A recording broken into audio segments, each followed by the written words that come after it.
अगला टॉपिक है chemical industries, और एक एक करके हम लोग अलग अलग प्रकार के इंडस्ट्री के बारे में पढ़ते जा रहे हैं और बेहतर तरीके से आप लोगों को समझ में अभी आ रहा होगा, क्योंकि सबका सब पॉइंट आपके एनसीईआरटी का लिखा हुआ है, बिल्कुल सेम टू सेम है। देखा जाए केमिकल इंडस्ट्री में क्या कहा जा रहा है। सबसे पहला पॉइंट है, the chemical industry in India is growing and diversifying very fast. कहने का मतलब यह है कि इंडिया के अंदर जो केमिकल इंडस्ट्री है, जहाँ पे बेसिकली केमिकल का काम होता है, वो बहुत ही तेजी से ग्रो कर रहा है और बहुत ही तेजी से डाइवर्सिफाई हो रहा है। डाइवर्सिफाई करने का मतलब क्या है, अलग अलग प्रकार के केमिकल इंडिया में प्रोड्यूस किए जा रहे हैं, ठीक है, ये कहने का इसका मतलब है। तो इंडिया के अंदर जो केमिकल इंडस्ट्री है, पहली बात तो बहुत ही तेजी से ग्रो कर रहा है, पहला बात। दूसरा बात, अलग अलग प्रकार का केमिकल इंडस्ट्री हमारे पास आ रहे हैं, ठीक है। देखो अब ना, केमिकल बनाने वाले इंडस्ट्री तो हमारे पास बहुत सारे हैं और बहुत सारे केमिकल भी हमारे पास है। तो हर कंपनी का अपना अपना अलग काम है, हर कंपनी अपना अलग अलग, यानी कि हर इंडस्ट्री अपना अलग अलग केमिकल बनाती है, ठीक है। आगे बढ़ते हैं।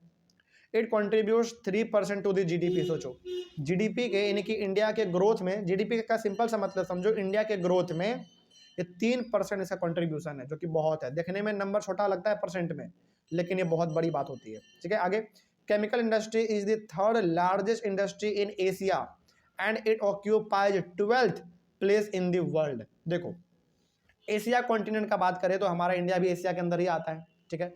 तो एशिया का बात करें तो एशिया में केमिकल इंडस्ट्री कितने पोजीशन पे है, तीसरे पोजीशन पे है पूरी दुनिया में, ठीक है। आगे बढ़ते हैं। The chemical industry is its own largest consumer. कहने का मतलब यह है कि केमिकल इंडस्ट्री केमिकल बनाती तो है, लेकिन उसका अधिकतर हिस्सा ये खुद कंज्यूम कर लेती है। कहने का मतलब ये हो गया कि केमिकल इंडस्ट्री केमिकल को बनाने के लिए भी इस्तेमाल करती है केमिकल का, ठीक है। यानी कि ये प्रोड्यूस भी करती है, तो ये बहुत बड़े नंबर पे खुद कंज्यूम भी कर लेती है। केमिकल बनाने के लिए केमिकल का इस्तेमाल करता है ये लोग, ठीक है। आगे बढ़ते हैं। Chemical industries are both the level large as well as small level. यानी कि केमिकल इंडस्ट्री जो है आपका, वो दोनों लेवल पे है, बड़े बड़े भी हैं और छोटे छोटे भी हैं, ठीक है। आगे, chemical industries include both organic, यहाँ पे ना बोट नहीं होगा, बोथ कर लीजिएगा, BOTH, एच छूट गया, हाँ एच यहाँ पे छूट गया तो एच आप कर लीजिएगा। तो chemical industries include both organic as well as inorganic chemicals. अच्छा, जब भी हमारे पास ना वर्ड आता है केमिकल, तो हम लोग समझ लेते हैं केमिकल मतलब कुछ जहरीला सामान, नहीं, ऐसा बिल्कुल नहीं। केमिकल का मतलब होता है, हाँ केमिकल का मतलब होता है जहरीला सामान, लेकिन केमिकल इंडस्ट्री दोनों प्रकार के केमिकल बनाते हैं, ऑर्गेनिक के साथ साथ इनऑर्गेनिक। कहने का मतलब, ऑर्गेनिक का मतलब हो गया कि ऐसा केमिकल जो कि है तो केमिकल, लेकिन उसका कोई बुरा असर नहीं है। इनऑर्गेनिक का सिंपल सा मतलब हो गया एकदम प्योर केमिकल, ठीक है। आगे, organic chemicals include petrochemicals which are used for manufacturing of synthetic fibres, synthetic rubber, plastics and drugs. कहने का मतलब ये, ड्रग्स का मतलब दवाई समझना यहाँ पे, वो ड्रग्स नहीं, नशीला वाला नहीं, ड्रग्स मतलब दवाई। यानी कि ड्रग्स में, प्लास्टिक में, रबर में, कपड़ों में, इन सभी में जो हमारा केमिकल इस्तेमाल होता है वो कैसा होता है, ऑर्गेनिक केमिकल इस्तेमाल होता है, जिसका परिणाम ये है कि यदि हम लोग इसको कंज्यूम भी करते हैं तो क्या हमारे बॉडी के ऊपर कोई जहरीला असर पड़ता है क्या, बिल्कुल नहीं। कहने का मतलब केमिकल इंडस्ट्री दोनों प्रकार के केमिकल बनाती है, ऑर्गेनिक के साथ साथ इनऑर्गेनिक। ऑर्गेनिक केमिकल का मतलब हो गया कि यदि जिसको हम लोग आराम से इस्तेमाल भी कर लेना, खा भी लेना, तो कोई दिक्कत नहीं है, लेकिन इनऑर्गेनिक आप नहीं खा सकते हैं, क्योंकि उससे आपका बिल्कुल जहरीला सामान है। बेसिकली जहरीला का मतलब ये हो गया कि उसको इस्तेमाल करने से आपका जान भी जा सकता है, ठीक है। आगे, organic chemical plants are located near oil refineries. कहने का मतलब यह है कि जितने भी ऑर्गेनिक केमिकल का प्लांट होता है, जो ऑर्गेनिक केमिकल बनाते हैं, वो अक्सर ऑयल रिफाइनरीज के आसपास रहते हैं, ठीक है। आगे, inorganic chemicals include sulphuric acid, nitric acid, alkalis, soda ash and caustic soda. ये सब बेसिकली आपका इनऑर्गेनिक केमिकल है, जिसका इस्तेमाल हम लोग अपने खेतों में करते हैं फर्टिलाइजर के तौर पे, इंसेक्टिसाइड्स, पेस्टिसाइड्स, वीडिसाइड्स, इस सब के तौर पे, ठीक है। ये हो गया हमारा कंप्लीट टॉपिक केमिकल इंडस्ट्री के बारे में। अगला है फर्टिलाइजर इंडस्ट्री। चलिए, फर्टिलाइजर का सिंपल सा मतलब है खाद के बारे में हम लोग पढ़ेंगे, ठीक है। देखते हैं क्या लिखा हुआ है। The fertiliser industry is an important producer of nitrogenous fertilisers, जिसको हम लोग कहते हैं आम भाषा में यूरिया, ठीक है। Phosphatic fertilisers and ammonium phosphate, जिसको हम लोग कहते हैं DAP। हालांकि आपके लिए बिल्कुल नया वर्ड होगा, लेकिन हमारे पिताजी लोग जो है ना गांव में, जो कि अपने खेतों में डालते हैं खाद, उसको यूरिया, DAP इस तरीके से वो लोग नाम बोलते हैं, ठीक है। हालांकि भले उनको उनका फुल फॉर्म नहीं पता होता है, लेकिन यही सब वो लोग नाम अक्सर पुकारते हैं।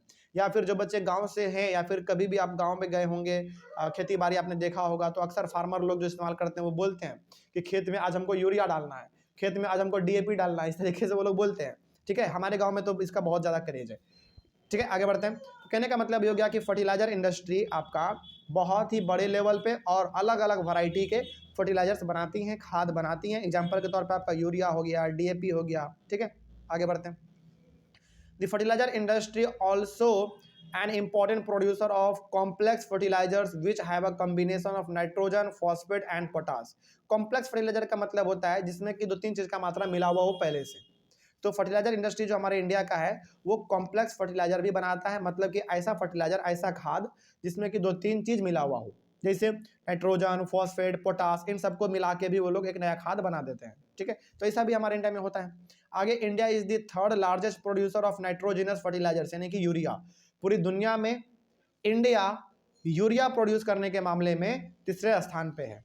ठीक है, यूरिया यानी कि नाइट्रोजिनस फर्टिलाइजर्स। आगे, there are 57 fertiliser units for producing complex nitrogenous fertilisers. समझिएगा ध्यान से, हमारे इंडिया में टोटल 57 फर्टिलाइजर्स यूनिट है। आपके बुक में कितना दिया हुआ है? आपके बुक में भी 57 है। चलो ठीक है, तब तो ये डाटा बिल्कुल सही है। जिसके बुक में डाटा यदि कहीं पे अलग मिल जाए, हम बार बार आपको बता रहे हैं, यदि किसी के बुक में डाटा अलग मिले तो आप उसको वहां पे सुधार लेंगे। ठीक है, क्योंकि ये जो नोट्स बनाया गया है ये पुराने बुक के हिसाब से बनाया गया होगा, क्योंकि डाटा इसमें थोड़ा सा पुराना है। ठीक है, हो सकता है कि 2-3 साल पुराना बुक हो ये वाला, हो सकता है, क्योंकि आपको पता है ज्योग्राफी और इकोनॉमिक्स हर साल एनसीईआरटी को रिन्यू करते रहते हैं वो लोग। ठीक है, डाटा बदलते रहते हैं। तो 57 फर्टिलाइजर्स यूनिट ऐसे हैं हमारे यहाँ पे जो कि नाइट्रोजनस फर्टिलाइजर बनाते हैं, वो भी कैसा? कॉम्प्लेक्स, मतलब ये हो गया कि इसको अलग अलग चीजों के साथ मिला के। ठीक है, उसके बाद 29 फॉर यूरिया, जो यूरिया प्रोड्यूस करती है वो 29 है, और अमोनियम सल्फेट जो प्रोड्यूस करती है वो 9 है, और जो छोटे मोटे स्मॉल फर्टिलाइजर हैं, मतलब कि बहुत ही छोटे मोटे जिनका उतना कुछ खास असर नहीं होता, वो 68 है। मतलब कहने का ये है कि हर प्रकार का फर्टिलाइजर बनाने वाला हमारे पास जो प्लांट है वो अलग अलग है, अलग अलग नंबर में है। कोई 57 है, तो कोई 29 है, तो कोई 9 है, तो कोई 68 है, इस तरीके से। ठीक है, आगे, there are 10 fertiliser units which are operated by the public sector, यानी कि हमारे इंडिया में 10 ऐसे फर्टिलाइजर यूनिट हैं, यानी कि ऐसे 10 जगह हैं जो कि जहां पे फर्टिलाइजर तो बनता है लेकिन उसका मालिक कौन है? पब्लिक सेक्टर है। कहने का मतलब गवर्नमेंट है। पब्लिक सेक्टर का मतलब गवर्नमेंट। कहने का मतलब यहाँ पे आप ये भी कह सकते हैं कि 10 फर्टिलाइजर बनाने वाले जगह ऐसे हैं जहाँ पे कि फर्टिलाइजर बनते हैं और उसका मालिक गवर्नमेंट है, उसका देखभाल गवर्नमेंट करती है। 1 fertiliser unit is operated by the cooperative sector, एक ऐसा है जो कि कोऑपरेटिव सेक्टर के द्वारा चलाया जाता है, मतलब कि कुछ लोगों के द्वारा चलाया जाता है, under the Fertiliser Corporation of India. अच्छा, एक बात है ना, यहाँ पे हम आपको बता देते हैं, फर्टिलाइजर इंडस्ट्री ना किसी को भी जल्दी खोलने का मौका नहीं मिलता है, यानी कि परमिशन जल्दी इसको नहीं देती है गवर्नमेंट। पता है, देखो हमारे इंडिया में ना कुछ ऐसे इंडस्ट्री हैं जो गवर्नमेंट चाहती है कि वो हमारे पास ही रहे तो ठीक रहेगा। जैसे बताते हैं, आपको एग्जांपल देते हैं, फर्टिलाइजर इंडस्ट्री। क्यों गवर्नमेंट चाहती है कि फर्टिलाइजर इंडस्ट्री हमारे ही पास रहे? पता है क्यों? क्योंकि ये बेसिकली क्या प्रोड्यूस करती है? खाद, जहरीला सामान प्रोड्यूस करती है। तो यदि ये हर किसी को प्रोड्यूस करने का मौका मिल जाएगा तो हर कोई इसको गलत तरीके से प्रोड्यूस करेगा। ठीक है, इसीलिए गाँव में आप आज जाइए, जो खाद मिलता है ना वो राशन कार्ड मतलब आधार कार्ड दिखा के मिलता है। क्यों दिखा के मिलता है? क्योंकि यदि वो किसी प्रकार से खाद का गलत इस्तेमाल करेगा तो दोबारा आधार कार्ड से पहचान लिया जाएगा कि किस आदमी ने किस समय पर कितने बोरे, कितने क्वांटिटी में खाद को खरीदा था।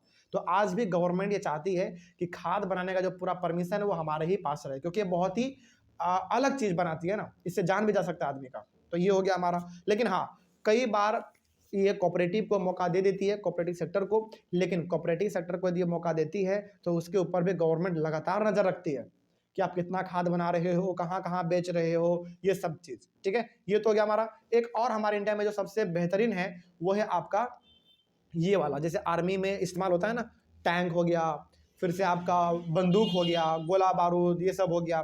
ये सब भी बनाने का जिम्मेदारी गवर्नमेंट अपने पास रखती है। यदि ये सब बनाने का जिम्मेदारी गवर्नमेंट किसी प्राइवेट कंपनी को दे दे तो हो सकता है उसमें कुछ धांधली हो जाए, हो सकता है, बिल्कुल हो सकता है।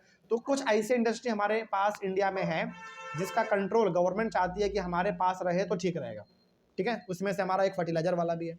आगे, after the green revolution the industry expanded to several other parts of the country, यानी कि जब हमारे इंडिया में ग्रीन रेवोल्यूशन आया था उसके बाद इंडस्ट्री यानी कि फर्टिलाइजर इंडस्ट्री धीरे धीरे हमारे इंडिया में फैलता चला गया। मतलब क्या फैलता चला गया, मतलब क्या अलग अलग लोग चालू करने लगे? नहीं, गवर्नमेंट अलग अलग जगहों पर अपना प्लांट लगाना चालू कर दिया। ठीक है, ग्रीन रेवोल्यूशन के बाद Gujarat, Tamil Nadu, Uttar Pradesh, Punjab and Kerala contribute towards half the fertilizer production, यानी कि ये कुछ ऐसे स्टेट है जैसे गुजरात, तमिलनाडु, उत्तर प्रदेश, पंजाब और केरला, यहाँ पे इंडिया का आधा फर्टिलाइजर बनता है, आधा, और बाकी जो बना अलग अलग जगहों पे बना। लेकिन जहाँ पे भी रहेगा उसका पूरा का पूरा कंट्रोल किसके पास रहता है? गवर्नमेंट के पास रहता है, क्योंकि ये बहुत ही जहरीला चीज़ है, इसको गवर्नमेंट अपने पास रखना चाहती है। अगला, other small producer are Andhra Pradesh, Orissa, Rajasthan, Bihar, Maharashtra, Assam, West Bengal, Goa, Delhi, Madhya Pradesh and Karnataka. यहाँ पे भी खाद बनते हैं लेकिन यहाँ पे छोटे लेवल पे बनते हैं। ठीक है, चलिए आगे बढ़ते हैं। तो ये हो गया हमारा केमिकल फर्टिलाइजर के बारे में, सॉरी फर्टिलाइजर इंडस्ट्री के बारे में पूरी तरीके से डिटेल जानकारी। अगला है आपका सीमेंट इंडस्ट्री, उसके बाद एक दो और होगा इसमें, हाँ उसके बाद ऑटोमोबाइल इंडस्ट्री है, और उसके बाद फिर information technology and electronic industry है। चलिए 3 है हमारा, इसको हम लोग अपने अगले वाले क्लास में डिस्कस करते हैं। तो सीमेंट इंडस्ट्री हम लोग अपने अगले वाले क्लास में डिस्कस करेंगे। Thank you very much.